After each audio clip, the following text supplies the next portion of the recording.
अच्छा देखिए एक चीज़ ध्यान देना है यहाँ पे, ये मल्टी स्टेप है। तो इससे इसका मतलब क्या समझिएगा आप ध्यान से। मल्टी स्टेप है इसका मतलब ये चीज़ है, ये मल्टी स्टेप नहीं है, ये मल्टी स्टेप नहीं है, ये सिंगल स्टेप है। कैसे मालूम चला? मालूम कैसे? क्योंकि यहाँ पर हम वाईफाई पर जैसे ही पहुँच रहे हैं हमें तुरंत x = 0.1 पे जो वैल्यू मिली वो x = 0.1 पे y की वैल्यू है। ये जो y4 है ये x = 0.08 पे y की वैल्यू दे रहा है हमको। मतलब यहाँ पर हर एक स्टेप x के एक पर्टिकुलर वैल्यू पर y की वैल्यू दे रहा है, इसलिए सिंगल स्टेप है। जबकि जो हमारा इलर्स मॉडिफाइड मेथड है मल्टी स्टेप। क्यों मल्टी स्टेप मेथड है? देखो यहाँ पे अब ये y1 है ना, अब y1 है तो y1 अब n की वैल्यू देखो यहाँ पे, n की वैल्यू अब 0 से स्टार्ट करोगे तो y1 के पावर 1, फिर y1 के पावर 2, फिर y1 के पावर 3, ऐसे ही y1 की आप 4-5 वैल्यू निकालोगे। तो मेरी बात ध्यान समझिएगा, y1 के करोगे आप 4-5 वैल्यू निकालोगे और फिर जब रिजल्ट क्लोज हो जाएगा तब वही y1 की वैल्यू आप सही मानोगे, उसी का आंसर बोलोगे। ऐसे मान लीजिए अब y2 की वैल्यू निकालनी है आपको, y2 की 4-5 वैल्यू निकालोगे, y2 की पावर 1, y2 की पावर 2 n की वैल्यू, y2 की पावर 3, y2 की पावर 4, ऐसे करते जाओगे। तो इसमें एक ही पर्टिकुलर वैल्यू के लिए आपको कई स्टेप लेने पड़ेंगे। तो ये मल्टी स्टेप मेथड है, साथ ही साथ कई स्टेप लेने की वजह से इसकी एक्यूरेसी बढ़ जाएगी। बात समझ में आ रही है? क्योंकि जो इलर्स मेथड है उससे एक्यूरेसी उतनी प्राप्त नहीं होगी जितनी प्राप्त होनी चाहिए, क्योंकि वो सिंगल स्टेप है। जितने भी सिंगल स्टेप वाले होंगे है ना, उन सब में एक्यूरेसी क्या होती है, रिजल्ट की कम होती है। ठीक है ना? और साथ ही साथ साथ ही साथ जो है ध्यान रखिएगा कि जो इलर्स मेथड है इस तरीके से आप करते जाओगे, कंटिन्यू करते जाओगे यहाँ पे, तो ये वन स्टेप मेथड होने की वजह से जो एच की वैल्यू यहाँ पे आपको मिलेगी है ना, एच की वैल्यू, तो एच की वैल्यू आपके अपने अकॉर्डिंग चलता है कि आप जो चाहो जितने स्टेप चाहो उतने स्टेप में आगे बढ़ जाओ। ठीक है ना? ऐसे अगर आप कम स्टेप लोगे तो एक्यूरेसी कम होगी, अधिक स्टेप लोगे एक्यूरेसी बढ़ेगी। बट इसकी स्थिति में क्या है, इसकी स्थिति में ऑलरेडी मल्टी स्टेप है, हर एक पर्टिकुलर वैल्यू के लिए आपको कई स्टेप लेने पड़ेंगे। तो बस ये एक्यूरेसी बढ़ाने के लिए इलर्स मॉडिफाइड मेथड, इलर्स से जो रिजल्ट हमें मिल रहा था उसकी एक्यूरेसी क्या थी, कम प्राप्त हो रही थी, क्योंकि वो सिंगल स्टेप था। तो आप याद रखेंगे इलर्स में वो सिंगल स्टेप है, इलर्स मॉडिफाइड मल्टी स्टेप है, इससे एक्यूरेसी ज़्यादा मिलती है, उससे एक्यूरेसी कम होती। इसको नहीं लगाते जनरली, अगर आपको इससे एमसीक्यू है कुछ भी तो लगाते लगाएंगे आप नहीं। अगर वो इलर्स मॉडिफाइड बोला तब वो आप इलर्स ही लगाइएगा। बात समझ में आ रही है? तब भी आप इलर्स ही लगाइएगा, क्योंकि आपको एमसीक्यू देना है तो आप इसको लगाएंगे तो बहुत कठिन काम है। जैसे अभी हमने निकाला y1, तो इसमें y1 के लिए 4-5 स्टेप, y2 के लिए 4-5 स्टेप, y3 के लिए 4-5 स्टेप करना होगा, इसलिए ये बहुत ही लेंथी हो जाएगा है ना, कैलकुलेशन की दृष्टि से, पॉइंट ऑफ व्यू से। अदरवाइज तो एक्यूरेसी इसकी अच्छी होगी। बात समझ आ रही है? ये है इलर्स मॉडिफाइड मेथड। हमला आप नोट इसलिए कर लिए क्योंकि अगर मान लीजिए कोई ऑप्शनल क्वेश्चन ऐसा कुछ हो इस तरह दिख जाएगा तो आप सब जान रहे हैं कि इलर्स मॉडिफाइड। ठीक है, यही बात है। चलिए आगे, इलर्स हो गया, इलर्स मॉडिफाइड हो गया, पिकार्ड्स हो गया, पर सिलेबस का देखिएगा और गंगा मेथड नाम लिखा है हो गया, समझ गए ना क्या करना है। नोट में लिख लीजिएगा कि इलर्स मेथड सिंगल स्टेप मेथड है और इलर्स मॉडिफाइड जो है वो मल्टी स्टेप है। और कोई मेथड है? हाँ, मिलनेस थॉम्सन मेथड भी होगा। हेडिंग करिए। हाँ, मिलने कई मेथड हैं, इसमें मिलनेस मेथड है, मिलनेस देखिए बड़ा लिखिए, इसे लिख लीजिए पहले। मिलनेस मेथड MILNE ऐसे, मिलनेस मेथड इज मेथड। ठीक है, देखिए, it is a simple and reasonably accurate method. It is a simple and reasonably accurate method. It is a simple and reasonably accurate method. अरे रीजन से रीजनेबली बनाए तो क्या नहीं?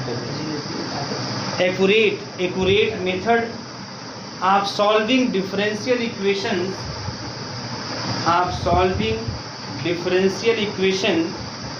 Numerically,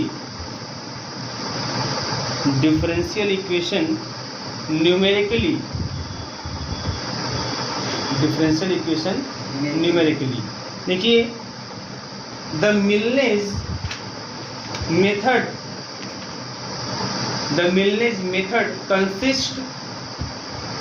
consist of two formula, दो फार्मूले से बना है यह, consist of two formula.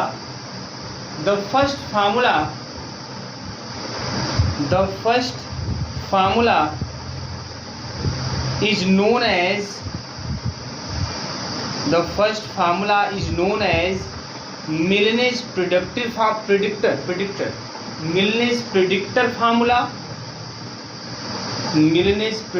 formula, and the second formula is known as Milne's corrector formula, CORR, correct वाले से Milne's corrector, CORRECT, correct से corrector, Milne's corrector formula, and these two formula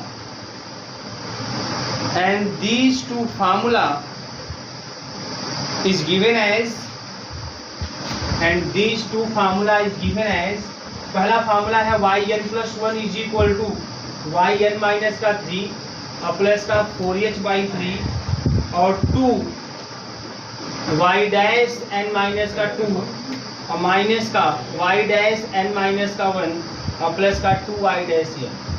ये मिलनेस प्रिडिक्टर फार्मूला है। ये predictor formula मतलब इस फार्मूले को ऑपरेट करके हम प्रिडिक्ट करेंगे वैल्यू को और फिर बाद में वैल्यू को करेक्ट करेंगे। फिर दूसरा आपका करेक्टर फार्मूला जो yn+1 की power 1 is equal to yn minus 1 और प्लस का ये 4 है बेटा 4 प्लस का h/3 और y डैश n माइनस 1 और प्लस का 4y डैश n और प्लस का y डैश n+1। ये आपका करेक्टर फार्मूला है, करेक्टर फार्मूला। ठीक है, ये दो फार्मूले यहाँ ऑपरेट होते हैं, एक प्रेडिक्टर और दूसरा करेक्टर फार्मूला। पहले हम वैल्यू को प्रेडिक्ट करते हैं फिर वैल्यू को करेक्ट किया जाता है इसमें।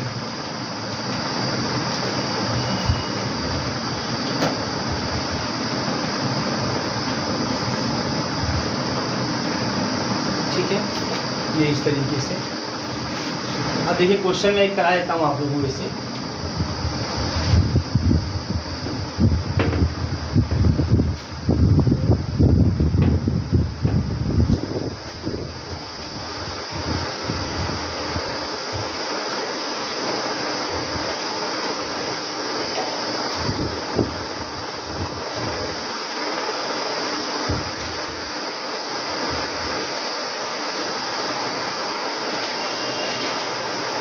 ठीक है बेटा, क्वेश्चन लिखिए यूजिंग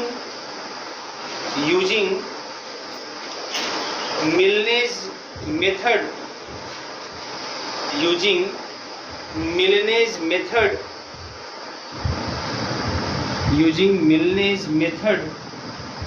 ठीक है, ऑब्टेन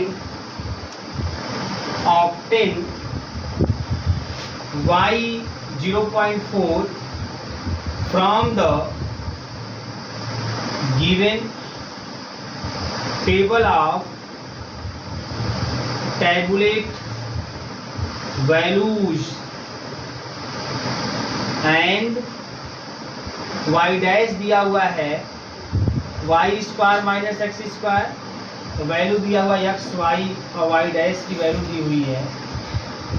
x की वैल्यू है 0, 0.1, 0.2, 0.3, y की वैल्यू 1, 1.11, 1.25 और 1.42 और y डैश की वैल्यू दी है 1, 1.22, 1.52 और 1.92। ठीक है, इस तरीके से।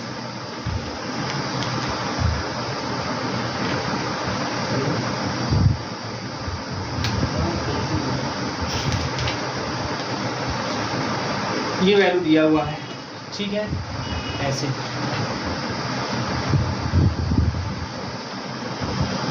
अब हमको ऐसे क्वेश्चन आपको दिखाई देंगे, इसलिए देखो इसमें बहुत कम चांस है कि ऐसा कुछ आए विशेष। ठीक है, तो अब दो फार्मूले हैं आपके पास। अच्छा, अब जो निकालना है वो किस पर निकालना है? हमको निकालना है y 0.4 पर। बात समझ में आ रही है? y 0.4 मतलब देखो यहाँ पे वैसे ये जो x की वैल्यू है ये x0 है, ये किसकी वैल्यू है? x0 की। एक इसकी वैल्यू है x1 की, एक इसकी वैल्यू है x2 की, एक इसकी वैल्यू है x3 की। मतलब आपको x4 की वैल्यू निकालनी है, x4 पर वैल्यू निकालनी है। x4 की वैल्यू कितनी है 0.4, और इसी पर हमें है ना y की वैल्यू मतलब y4 की वैल्यू जो है हमें निकालनी है। ये आपका y0 है, ठीक है, ये y0 है, ये आपका y1 है, ये आपका y2 है, ये आपका y3 है, y4 की वैल्यू आपको निकालनी है, ठीक है, इस तरीके से। अब ध्यान दीजिए क्या करना है आपको, फार्मूला आपके पास एकदम क्लियर है। फार्मूला है yn+1, तो n की जगह कितना रख देंगे 3 रख देंगे, कितना रखेंगे n की जगह 3, क्योंकि हमको y4 चाहिए ना, हमें चाहिए क्या y4 चाहिए, तो n के स्थान पे 3 रख देंगे तो y4 मिल जाएगा। पहले हम यूज करेंगे प्रेडिक्टर फार्मूला, पहले प्रेडिक्टर फार्मूला यूज करते हैं भाई। प्रेडिक्टर फार्मूला, जब प्रेडिक्टर फार्मूला आप लगाओगे ध्यान दो तो y4 हो जाएगा, n की जगह 4 रख रहे हैं बेटा, तो y1 हो जाएगा और प्लस का 4h/3 और 2y डैश हम रख रहे हैं n की जगह 3 ना, तो 3 में से 2 गया 1, मतलब y1 डैश और प्लस माइनस का फिर n की जगह 3 रख रहे हैं तो y2 डैश है 3 रख रहे हैं ना, 3 1 4 हाँ 0 हो जाएगा, यस यस 0 हो जाएगा, ठीक ठीक ठीक, और फिर प्लस का 2 और n की जगह 3 रखना है तो y3 डैश, ये हो जाएगा बाय प्रेडिक्टर फार्मूला। अब सबकी वैल्यू पता है हमें, y0 की वैल्यू पता है कितनी है 1 है, और प्लस का 4, h की वैल्यू देखो यहाँ पे 0 0.1 0.2 तो कितने का डिफरेंस है 0.1 का, 4 × 0.1 और बाई 3 और 2 × y1 डैश की बात है। तो देखो ये y0 है ना, तो ये y0 डैश हो गया, ये y1 है तो ये y1 डैश हो गया, ये y2 है तो ये y2 डैश हो गया। तो y1 डैश कितना है, y1 डैश है 1.22, माइनस का y2 डैश कितना है 1.52 और प्लस का 2y3 डैश कितना है 1.9। इसको आप सॉल्व कर देंगे तो हमें y4 मिल जाएगा। फिर जैसे ही सॉल्व करके y4 मिल जाएगा तो बाई करेक्टर फार्मूला, अब करेक्टर फार्मूला लगा देंगे बाई करेक्टर फार्मूला। तो करेक्टर फार्मूला अकॉर्डिंग चलेंगे, यहाँ यानी जगह फिर 3 रखेंगे तो y, ये जरूरी नहीं ऊपर लिखें इसको, कोई मतलब नहीं है, y4 = ठीक है ना यह, तो ये सिंपल इसलिए यूज करते हैं, इसका मतलब वो करेक्ट करके आया हुआ है, असल में है ना, और कोई इसका मतलब नहीं है। आप चाहो लिखो चाहे मत लिखो, यहाँ तो n की जगह 3 रख रहे हैं तो कितना जाएगा y2 और प्लस का h/3 और यहाँ पे n की जगह 3 तो y2 डैश और प्लस का 4 y3 डैश और प्लस का y4 डैश, क्लियर है ये y4 डैश इस तरीके से। अब बताओ यहाँ पे y2 की वैल्यू कितनी आ जाएगी, y2 की वैल्यू पता है हमें, y2 की वैल्यू कितनी आ जाएगी 1.25 प्लस h की वैल्यू कितनी है, h की वैल्यू 0.1/3 है, y2 डैश की वैल्यू भी हमें पता है 1.52 है और प्लस का 4 y3 डैश की वैल्यू भी पता है 1.92। अब इसकी वैल्यू हमें निकालनी होगी, y4 डैश की वैल्यू हमें निकालनी होगी, लेकिन पहले इसको निकालने के पहले हमें y4 पता होना चाहिए, है ना, फिर पता होना चाहिए, नहीं पहले आप y4 निकाल लीजिए, पता ही निकाल कितना आ रहा है, हो जाएगा फिर कोई दिक्कत नहीं, हाँ तो y4 निकल जाएगा तो फिर y4 डैश आराम से निकल जाएगा। देखो यहाँ ये आप सब सॉल्व कर लीजिएगा आप लोग तो 1.63 आ जाएगा इसकी वैल्यू y4 की। अब ध्यान दो, अब जब y4 निकल जाएगा ना तो बेटा हमें अभी चाहिए क्या y4 डैश, y4 डैश कैसे निकलेगा, देखो y डैश दिया हुआ है, y डैश दिया हुआ है y की पावर y² - x², वो ध्यान समझिएगा यहाँ पे y4 डैश चाहिए तो यहाँ कर देंगे y4 का स्क्वायर - x4 का स्क्वायर। अगर y3 डैश चाहिए तो ऐसा होता है, बात समझ में आ रही है, मतलब किसी सवाल में ऐसा हो सकता है कि वैल्यू दे ही ना है आपको, y dash y1 dash y2 दे ही ना, तो फिर क्या करेंगे यही काम करेंगे आप, y डैश = y² - x², तो अगर आप 1 रखेंगे तो y1 डैश मिल जाएगा, 2 रखेंगे y2 डैश मिल जाएगा, ऐसे करते चले जाओगे। अब देखो y4 डैश जो भी मैं भी आ गया तो बस कोई दिक्कत नहीं, 1.63 आया हुआ है स्क्वायर, और x4 कितना है, x4 0.4 है, 0.4 का स्क्वायर, बस इसको सॉल्व कर देंगे तो हमें y4 डैश मिल जाएगा, ठीक है। तो सॉल्व करने पर ये आपको मिल जाएगा 2.50, ये 2.50 मिल जाएगा और यही यहाँ पर रख देंगे 2.50, क्लियर सबको? रख के सॉल्व कर देंगे तो आपको करेक्टर वैल्यू मतलब करेक्ट वैल्यू आपको मिल जाएगी और वह वैल्यू आपकी आ जाएगी जो है 1.64। देखो ऐसे आया 1.63 और करेक्टर लगा दी कितना आएगा 1.64। थोड़ा हल्का सा उसको मॉडिफाइड कर देता है, हल्का सा उसको करेक्ट कर देता है, ये वैल्यू आ जाएगी। ठीक है, यही आपका आंसर हो जाएगा। इसमें 2 बार फार्मूला लगाते हैं। किसी भी सवाल में अगर y नहीं दिया है, y डैश नहीं दिया है तो बेटा आप यही काम करेंगे, रख करके निकाल लेंगे आप सब।